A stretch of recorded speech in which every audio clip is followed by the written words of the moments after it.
For too many years, families of children with devastating illnesses have felt helpless as they watch their child suffer. Today, they're taking matters into their own hands and finally finding relief treating their child with cannabis. This is one family's story.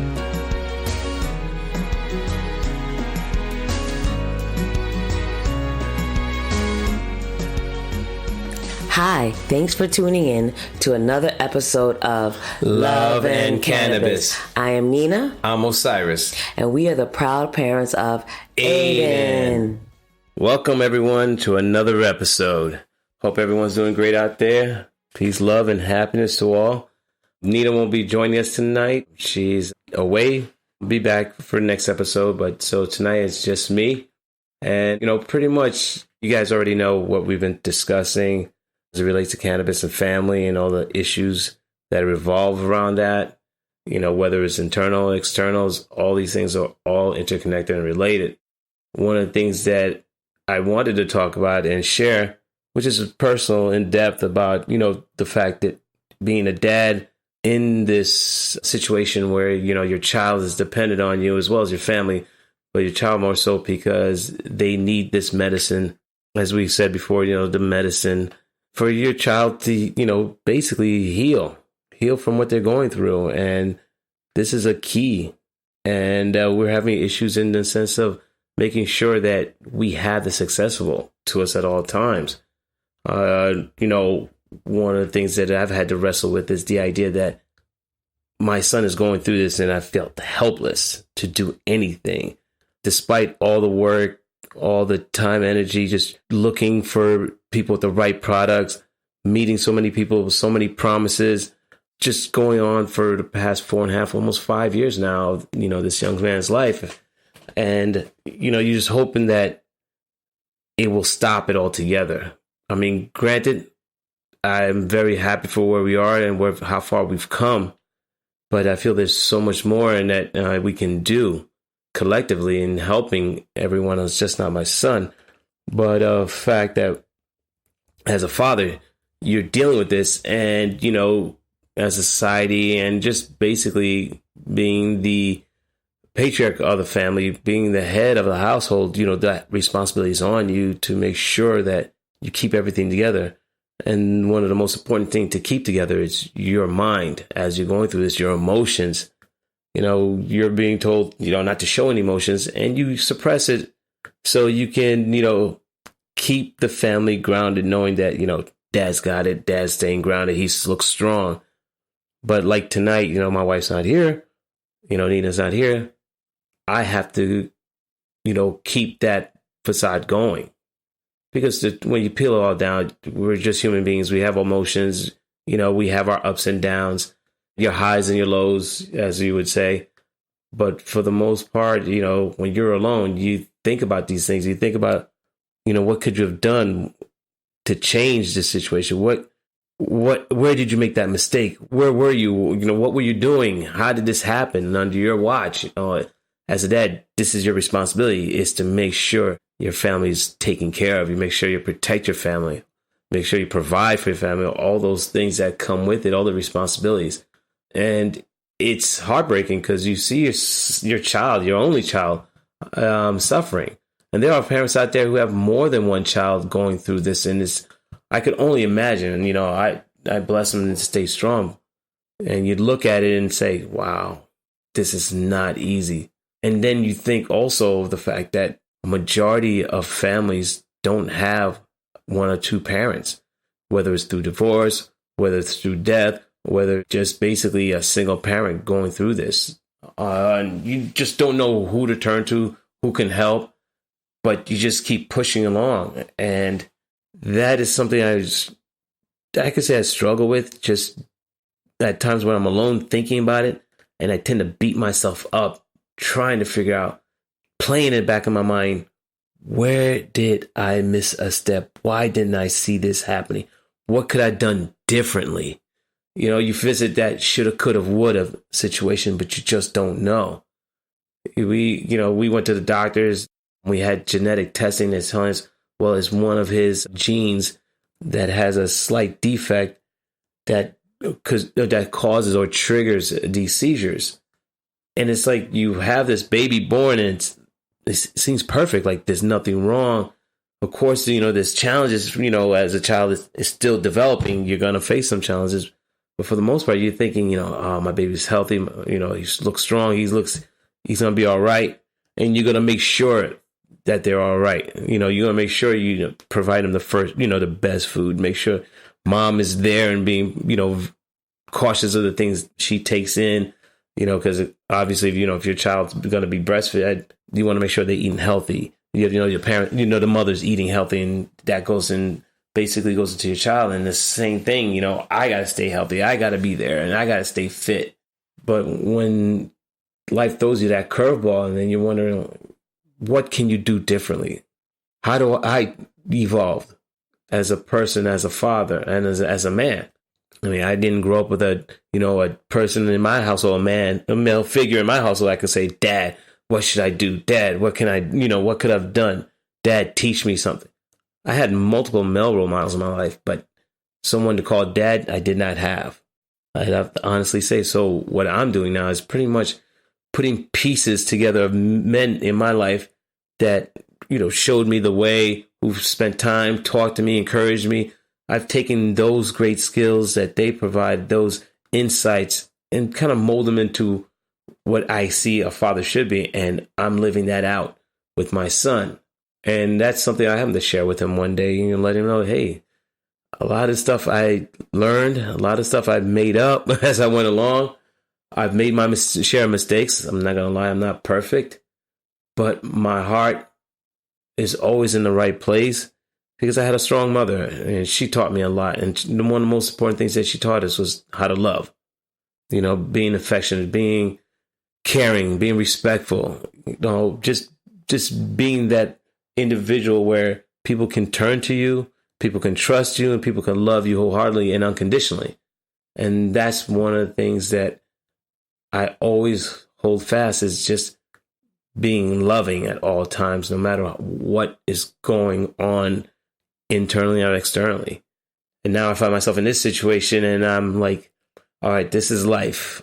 This is not something that's outside of my realm. This is inside my home, this is part of me. This is my journey, something that I'm going to learn and grow and develop. And I have to say, yeah, I've evolved a lot. I never imagined myself in a situation like this. Because, you're young, you think about these things like, yeah, I'm going to be a great dad. I'm going to be a great husband. I'm going to be a provider. You're going to do all these things. But what kind of dad are you going to be when your child is ailing? Your child is suffering. What kind of dad are you going to be? What kind of man you're going to become when you face adversity like that? And for those dads who are out there who are sticking through, who are by their family side, by their child's side, I commend you. It's not easy. It takes a toll on you sometimes, especially at the times when you're alone, you get to sit and really start to delve into the ideas of what has transpired all these years or the time is, where you are now. And I can only imagine with those moms who are by themselves as well. And they think about what they could have done, should have done, or even they blame themselves, for what's happened. And I felt at times that I blamed myself. I don't know how. Maybe it's my gene pool, or maybe something I did wrong, or maybe I stressed my wife out while she was pregnant with him. And, those things run through your mind. And then the other part of it's like, was it the vaccine? Did that trigger it?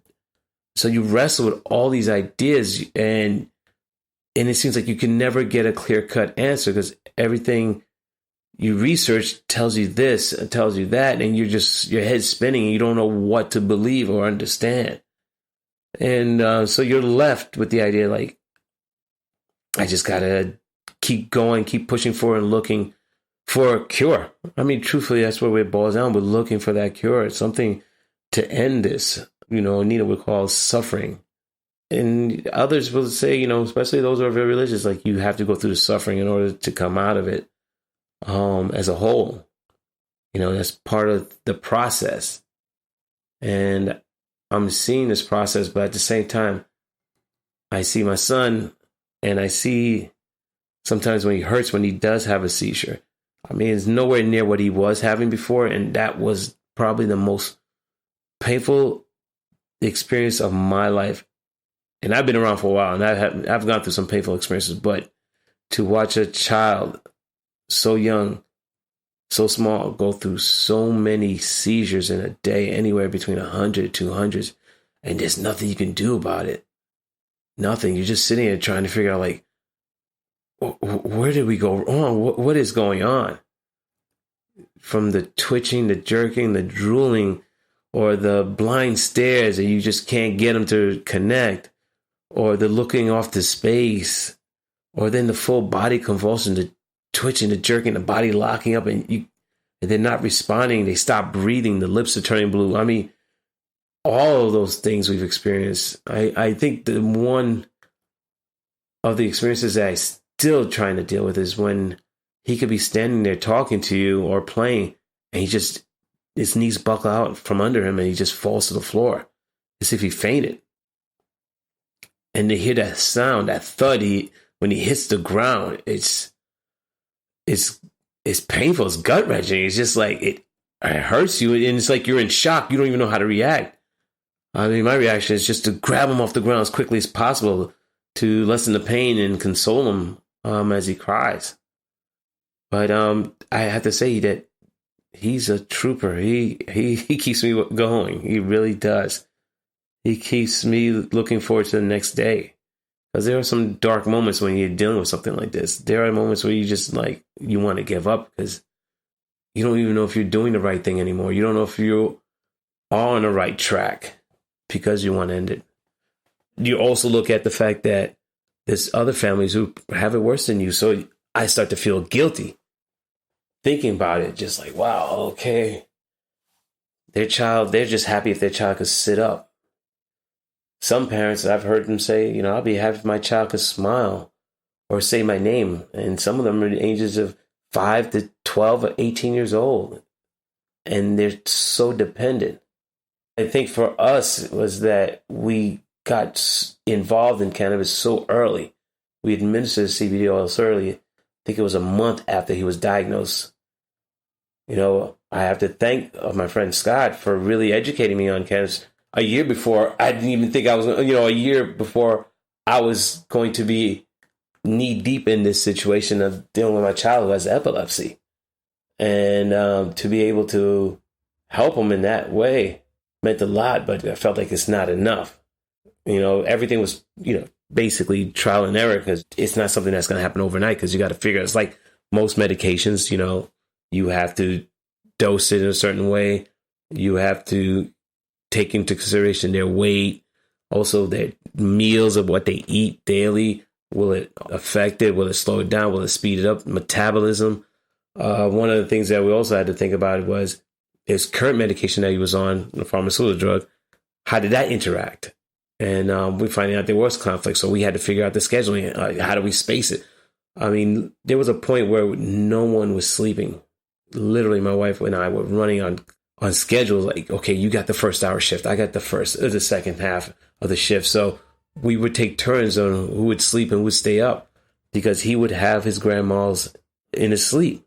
3, 4 o'clock in the morning, like clockwork, like almost every night, every morning, he would have a grand mal, guaranteed. And we had to devise a system, to deal with that because we couldn't just, snap him out of it. There were times where we had to administer a diastat, and that stuff, oh my God, it would crush him. He was just sleep all day. He was just a complete vegetable.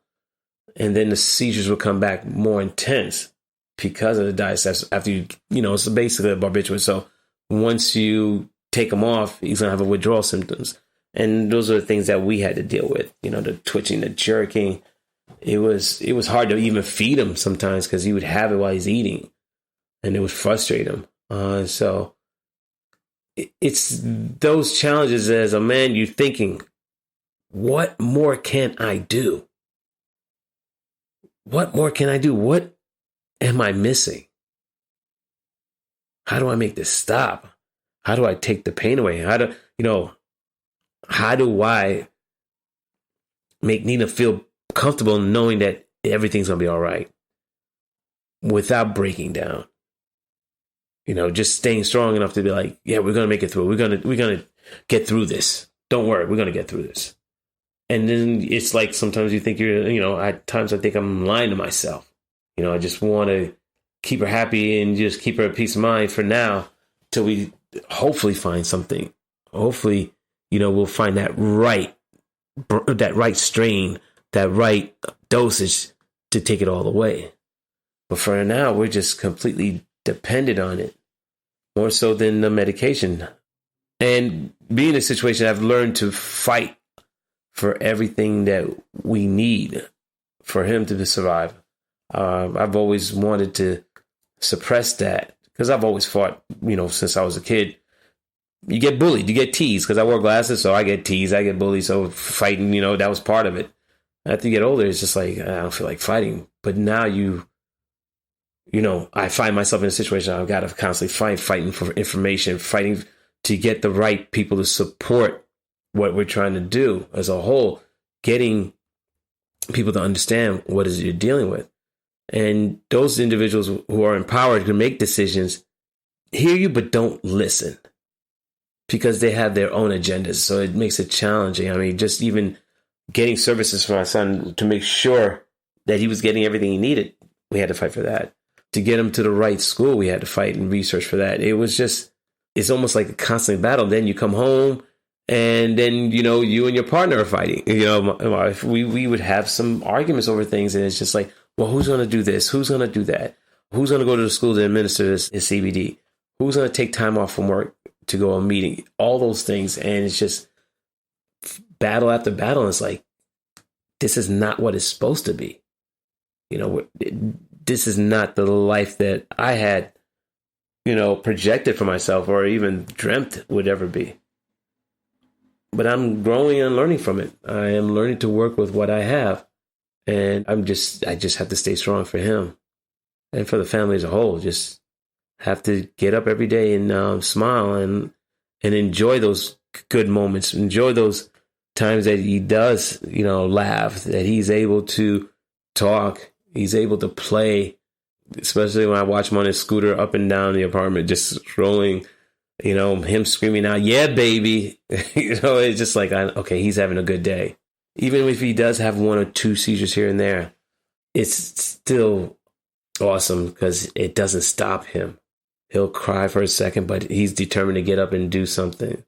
There was times we would sit down and do homework and he'll have a seizure. His head would drop and just hit the table, but he'll pick his head up, he'll cry, but then he'll be right back and trying to finish his homework.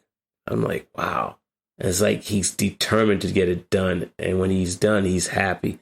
He smiles like, Dad, I did it. I'm done. And it's like, wow, you're the strength of the family. You're that foundation. And as I look at my son, this is one of the things I keep saying to him, whether he understands or not, but it's just something I have to feel I have to share with him. I have to give also my wife credit too for her being so strong. I know there's moments when she breaks down. I push her to stay strong. Don't give up. Keep grounded. We're going to get through this. We're going to get through this. While inside, I'm just like hurting because I see she's hurting. I see him hurting. And it's like, oh, yeah, we all got to be strong. We can't give up. We can't let up. We got to keep moving. But there's times where you got to think about like, how long can you keep this up without, breaking down? And then when you think about your family, do they understand what you're going through? Do they see it? And the answer is no. For the majority of the time, it's just us three, just us. Granted, they family do come over from time to time, but at the end of the day, it's still us three. And even with these doctors, you don't hear from them. They don't reach out. They don't check to say, hey, how's it going? How's Aiden doing? How's the family doing? You don't hear from them. Even when you try to schedule an appointment, oh, I don't have anything for another week, 2 weeks. Is it an emergency? If not, we'll see you in a month. So that makes me want to do more regardless, whether I'm a father or a husband. I just got to do more because I realize you just can't count on everyone to fight for you or to support what is it you want because it's not their child.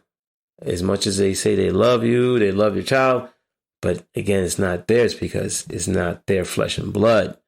It's not them that's going to the doctor's office. It's not them holding the child when he's having these seizures. They just witness it. It's not the same. There's a connection, especially mothers. They have that connection with their child. Fathers too, because they see a part of them in the child. And I see that in my son. I see that spirit in him. And I'm so fortunate in a way, though. I'm very fortunate and blessed in the sense that I'm put in a position to make a difference. I just got to continue to believe that I was put here for a reason in this situation.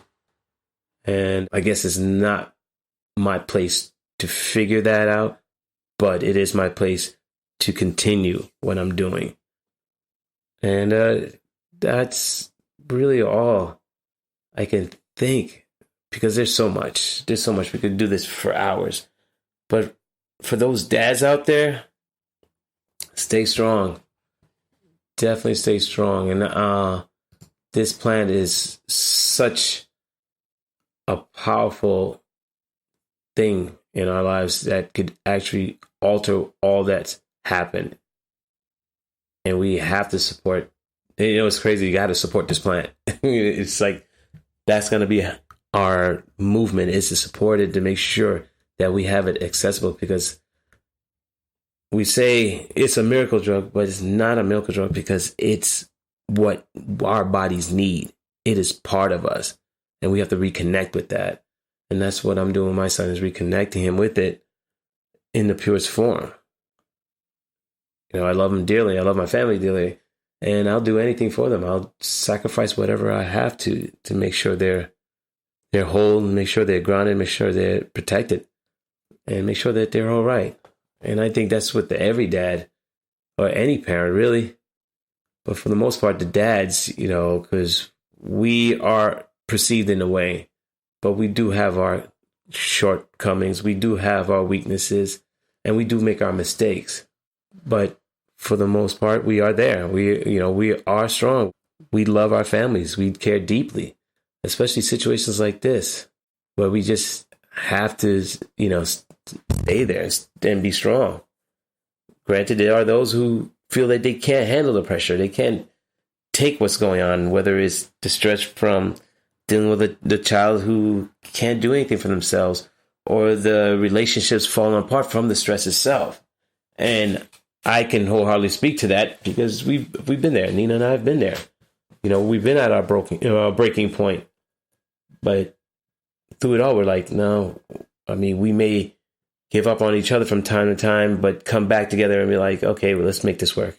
We have no choice. This little boy is dependent on us, and he's become our glue. And I think that's one of the things, and that's the thing that Nina had shared with me once. She said, let's make our focus on him. Granted, we have our differences, we have our issues that we have yet to deal with, but let's put him first and work from there. And I agree, and that's something we've been doing ever since. And it's opened my eyes to a lot of things. It opened my eyes to who I am as a person, and I hope it's done the same for her. And we've gotten closer.